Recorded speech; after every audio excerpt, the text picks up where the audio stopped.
जय श्री हरि साथियों, जैसा कि मैंने अपने प्रदर्शन 64 आयाम में बताया है कि हिमालय पर्वतों की श्रृंखला में एक ज्ञानगंज या सिद्धाश्रम नाम का स्थान भी है, जहाँ पर सिद्ध योगी एवं मुनि निवास करते हैं। हम इंसान अभी तक 3 आयामों तक ही सीमित हैं, परंतु इस आश्रम के ऋषि एवं मुनि अन्य आयामी हैं, जिसके पास ऐसी शक्ति है कि वह जिसे चाहें वहीं उन्हें देख सकता है और वह जिसको चाहें उसे अन्य आयामों की शक्ति प्रदान कर सकते हैं।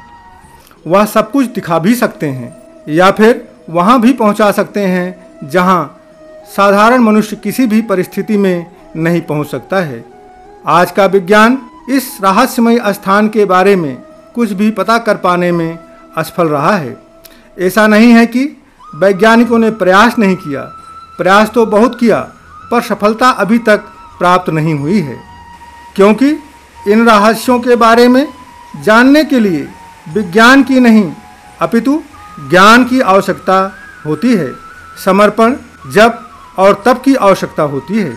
इससे पहले कि हम उस महान पुरुष से आपका परिचय कराएं जो ज्ञानगंज गए हैं एवं वहाँ के ऋषियों के साथ उन्होंने कुछ समय भी व्यतीत किया है, हम आपको इस आश्रम तक पहुंचना कितना जटिल है यह बताना जरूरी समझता हूं। तो साथियों, हिमालय की श्रृंखलाओं में हो सकता है कि और भी कई आश्रम हों, परंतु उनका अभी तक किसी को भी ज्ञान नहीं है। अभी तक केवल 2 ही आश्रमों का हमें ज्ञान हो पाया है, और वह है पहला ज्ञानगंज, या जिसे हम मनुष्य सिद्धाश्रम के नाम से भी जानते हैं, और दूसरा संभाला, या जिसे चाइना में संग्रीला के नाम से जाना जाता है। इस आश्रम के निवासी अमर हैं और इन्हें ना ही सुख की अनुभूति होती है और ना ही दुख की। ये सभी निरोग हैं। ये सब भौतिक संसार या भौतिक आयाम यानी फिजिकल डायमेंशन से परे हैं। यहाँ स्वयं देवी एवं देवता निवास करने के लिए आते हैं। यहाँ पर अलौकिक शक्तियाँ हैं। यह स्थान अलौकिक दिव्य शक्तियों को अपने अंदर समाहित किए हुए है। आप सोच रहे होंगे कि जब किसी व्यक्ति ने इस स्थान को अभी तक देखा नहीं है या गया नहीं है तो हमें इसके बारे में कैसे पता है। तो मैं आपको बता दूं, हमारे वेदों, पुराणों एवं पौराणिक धर्म ग्रंथों में इस स्थान का विस्तार के साथ वर्णन मिलता है। कई देशों की सरकारें, मुख्यतः चाइना ने इस स्थान को ढूंढने की बहुत प्रयास किया, परंतु वह असफल रहे। 1960 से 1980 तक कई बड़े बड़े वैज्ञानिकों ने इसे ढूंढने के लिए कई वर्ष लगा दिए, और उनकी खोजों से जो बात सामने आई उसे देखकर वह भी आश्चर्यचकित रह गए। उन्हें ज्ञात हुआ कि यह दिव्य आश्रम हिमालय पर स्थित है, परंतु जब सैटेलाइट के माध्यम से इसे खोजने की कोशिश किया तो उन्हें कुछ भी दिखाई नहीं दिया। यह देखने के बाद वह और भी हैरान हो गए। इसके उपरांत उन्होंने इस चोटी पर जाने का निर्णय लिया जहां पर यह आश्रम स्थित है। वैज्ञानिकों ने चीन की सरकार को प्रामाणिकता के साथ अवगत कराया और चीन की सरकार ने उन्हें यहां जाने का मंजूरी दिया, और वैज्ञानिकों की एक दल इस आश्रम की खोज में निकल पड़ा। परंतु यह कार्य इतना सरल नहीं था, क्योंकि यहाँ के निवासी अत्यंत पवित्र और अनेकों दिव्य शक्तियाँ इस शहर के चारों तरफ उपस्थित रहकर इस शहर की रक्षा करती हैं। चीनी सरकार ने संग्रीला को ढूंढने का काम 1980 के दशक में शुरू कर दिया था। इस खोज के दौरान उन्हें आश्चर्यचकित करने वाले तथ्य उनके सामने आए, जिससे उन वैज्ञानिकों के आश्चर्य का ठिकाना नहीं रहा। मित्रों, कैलाश पर्वत के नीचे साधुओं की एक नगरी है, जिसे वेदों में संभाला और चीनी नागरिक इसे संग्रीला के नाम से जानते हैं। चीन के वैज्ञानिकों का एक दल इस संग्रीला शहर को खोजने के लिए निकला, जिसका भारतीय और तिब्बतीय लोगों ने काफ़ी विरोध किया, क्योंकि भारतीय और तिब्बतीय लोग कैलाश पर्वत को अपने देवता का निवास स्थान मानते हैं। इन सब के बावजूद चीन ने इसे खोजने का निर्णय लिया और सभी प्रमुख वैज्ञानिकों एवं पर्वतारोहियों के साथ यह दल निकल पड़ा। संग्रीला या संभाला स्थान की खोज के दौरान उस दल को हिमस्खलन, खराब मौसम, बर्फबारी और अन्य भयावह चीज़ों का सामना करना पड़ा। लेकिन तभी उन्हें एक यूएफओ नजर आया जो थोड़े समय के उपरांत ही गायब हो गया और अब उस दल को 4 रास्ते नजर आने लगे। उन्हें यह समझ नहीं आ रहा था कि अब वह क्या करें, किस रास्ते से जाएं। अंततः उन्होंने अपने दल को 4 भागों में विभाजित कर दिया और अलग अलग दलों को चारों रास्तों में अलग अलग भेज दिया।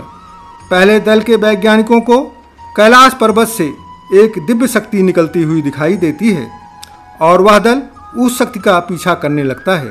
वैज्ञानिक जितना भी आगे बढ़ते हैं परंतु वह दिव्य शक्ति उनसे उतनी ही दूर है जितना पहले थी। तकरीबन 6-7 घंटे चलने के बाद उन्हें एक रहस्यमय स्थान मिला जिसके चारों तरफ जैसे जुगनू का प्रकाश होता है वैसा ही जैसे असंख्य जुगनू वहाँ पर चमक रहे हों। वहाँ उन्हें कई प्रकार के दिव्य पंछी और पशु दिखाई दिए। यहाँ पर उस दल ने दूरदृष्टि यंत्र अर्थात दूरबीन का प्रयोग करके देखा तो उन्हें इस दिव्य स्थान पर एक दिव्य मंदिर दिखाई देता है, जिस मंदिर में उन्हें भगवान भोलेनाथ की प्रतिमा नजर आती है। उस प्रतिमा के आसपास उन्हें ऐसा महसूस हो रहा था कि कई दिव्य शक्तियाँ उस प्रतिमा के आसपास बार बार आती हैं और चली जाती हैं। अब वैज्ञानिकों का दल उस स्थान के लिए प्रस्थान करने ही वाला था कि उन्हें एक जोरदार भयानक आवाज़ सुनाई देती है। उस दल का एक वैज्ञानिक अपने दल के सभी लोगों से कहता है कि यह एक दिव्य स्थान है और इसका दर्शन हमें प्राप्त हो गया है, अब हमें यहाँ से वापस हो जाना चाहिए। परंतु दल के अन्य सदस्य उस व्यक्ति की बात को नहीं मानते और वह दल आगे बढ़ना शुरू कर देता है। उसी समय एक अत्यंत विकराल भूस्खलन होता है जिसमें सभी वैज्ञानिकों की मृत्यु हो जाती है। केवल एक वैज्ञानिक बच जाता है।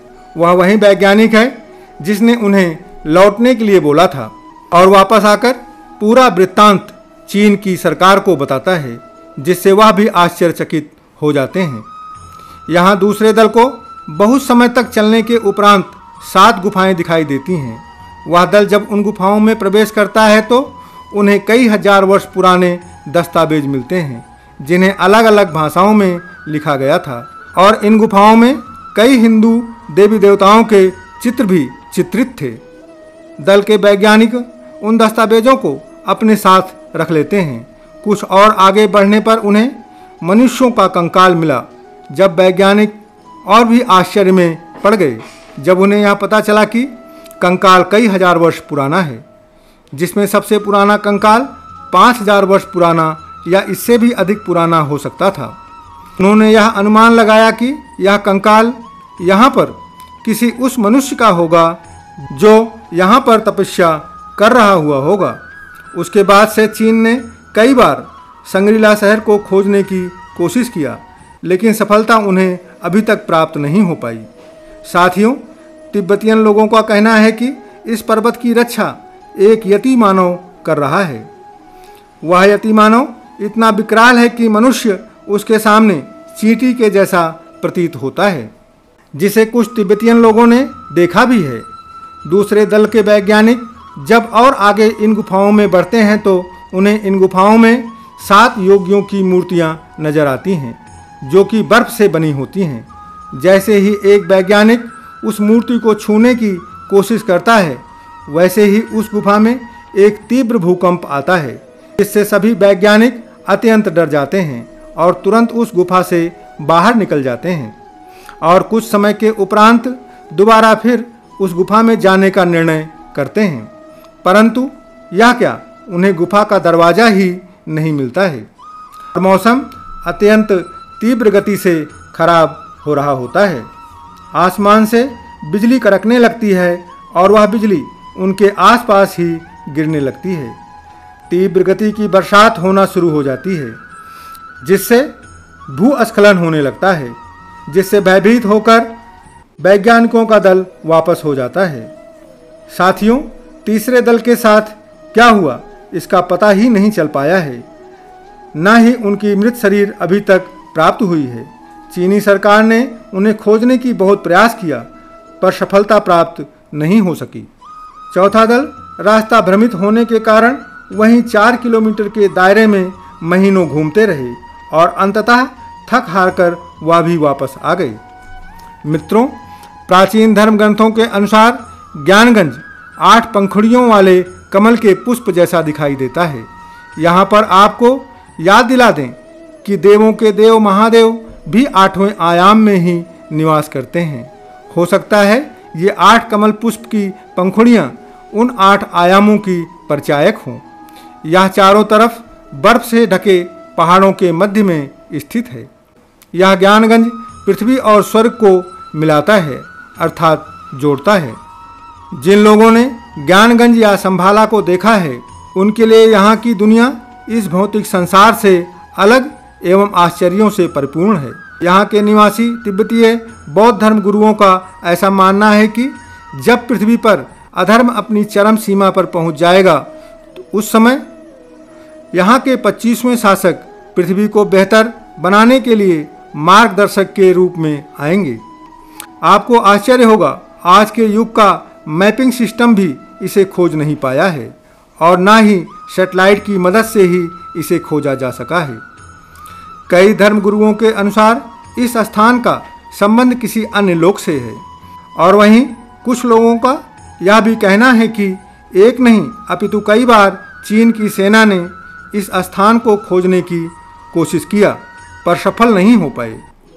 इस स्थान का चित्र महाभारत, वाल्मीकि रामायण और वेदों में चित्रित किया गया है। एक अंग्रेजी लेखक जेम्स हल्टन ने अपने एक साहित्य होराइजन में इस स्थान का वर्णन किया है।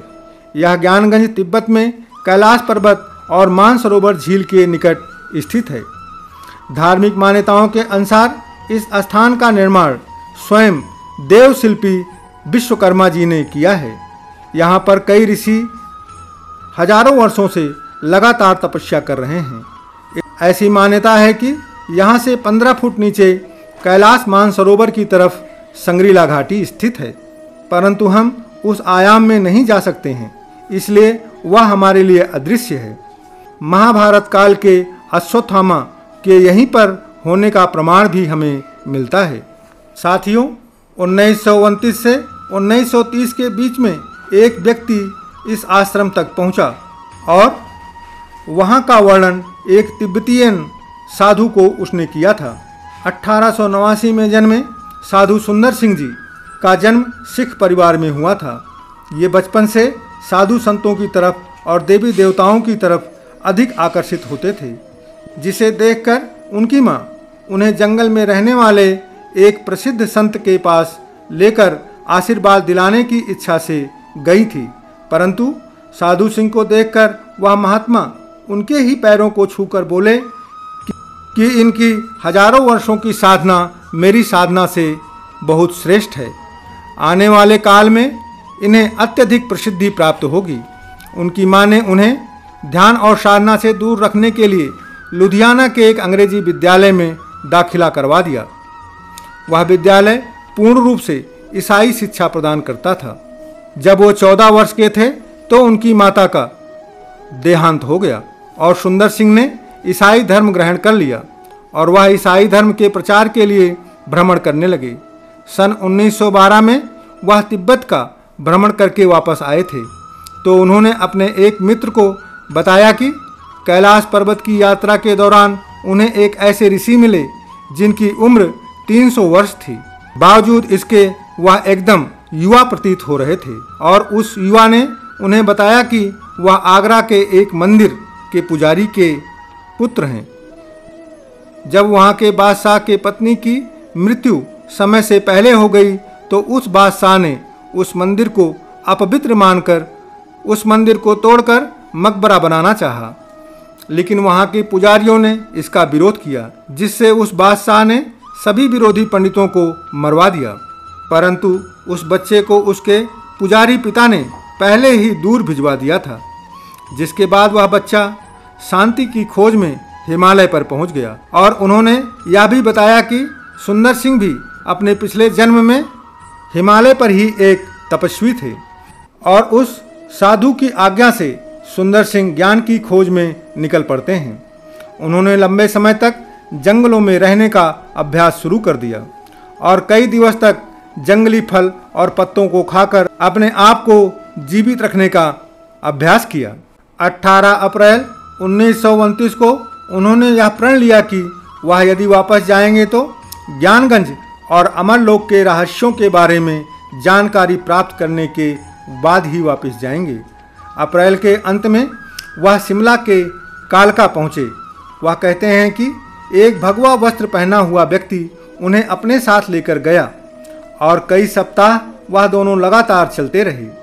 वह दूसरा व्यक्ति जिसकी उम्र 70 वर्ष थी, परंतु पहाड़ों पर ऐसे चल रहा था मानो समतल भूमि के ऊपर चल रहा हो।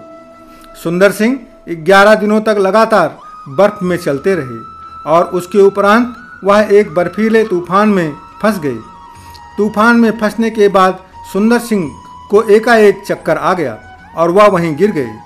उसके बाद जब उनकी आंख खुली तो उन्होंने देखा कि वह एक वृक्ष के नीचे हैं और एक आत्ममोहक सुगंध आ रही थी। बर्फ गायब है। ऐसे पुष्पों के बगीचे थे जैसे पुष्प उन्होंने अपने जीवन काल में कभी नहीं देखा था। तभी उनके पास वहीं भगवा वस्त्रधारी बुजुर्ग आया और सुंदर सिंह ने उस बुजुर्ग से प्रश्न किया कि यह अकल्पनीय स्थान का नाम क्या है। तो उस व्यक्ति ने उत्तर दिया कि यह वही ज्ञानगंज है जिसकी तलाश में तुम दशकों से घूम रहे हो। इसके उपरांत वह व्यक्ति सुंदर सिंह को एक गुफा में लेकर गया जहां हजारों की संख्या में साधु ध्यान मुद्रा में बैठे हुए थे, जिसमें एक साधु 15 फीट से भी अधिक लंबे थे, जिनकी शरीर को जड़ों ने लपेट रखा था। उस गुफा में सूर्य का प्रकाश आने का कोई स्थान नहीं था, परंतु वह गुफा उन्हीं ऋषि के प्रकाश से पूर्ण प्रकाशित थी। उनके अंदर इतना तेज था कि सुंदर सिंह उनकी तरफ तनिक देर भी नहीं देख पा रहे थे। भगवा वस्त्र वाले व्यक्ति ने सुंदर सिंह को बताया कि जो ऋषि यहाँ पर सबसे लंबे हैं वह सतयुग के समय से यहाँ पर तपस्या कर रहे हैं। वहाँ पर अन्य युगों जैसे त्रेता युग, द्वापर युग एवं कलयुग के भी ऋषि तपस्या कर रहे हैं। यदि तुम्हें भी यहाँ पर निवास करना है तो पहले हिमालय में जाकर तपस्या करो और अपने आप को यहाँ निवास करने के योग्य तप, योग और साधना के जरिए बनाइए। इस घटना के बाद सुंदर सिंह दोबारा चक्कर खाकर गिर गए और जब उनके नेत्र खुले तो उन्होंने अपने आप को उसी स्थान पर पाया जहाँ पर उन्हें पहले चक्कर आया था। उसके उपरांत वह कैलाश पर्वत की तरफ जाना शुरू कर दिए। यहाँ उनकी भेंट एक बौद्ध भिक्षु से हुई। अपनी पूरी उपरोक्त जानकारी उस बौद्ध भिक्षु को बताया और सुंदर सिंह उससे यह कहकर आगे चले गए कि वह तपस्या करने के लिए जा रहे हैं और अभी तक सुंदर सिंह वहीं तपस्या कर रहे हैं। वह वापस लौटकर नहीं आए। साथियों, हमारी यह प्रस्तुति आपको कैसी लगी कृपया कमेंट करके ज़रूर बताइएगा। साथ ही यदि आप परब्रह्म भक्ति सागर पर पहली बार आए हैं तो कृपया सब्सक्राइब करके परब्रह्म परिवार का सदस्य बनकर मुझे अनुग्रहित करें। साथ ही घंटी को दबाकर आल को जरूर चयनित कीजिएगा जिससे हमारी प्रत्येक प्रस्तुति आपको सर्वप्रथम मिले। धन्यवाद। प्रेम से बोलो जय श्री हरि।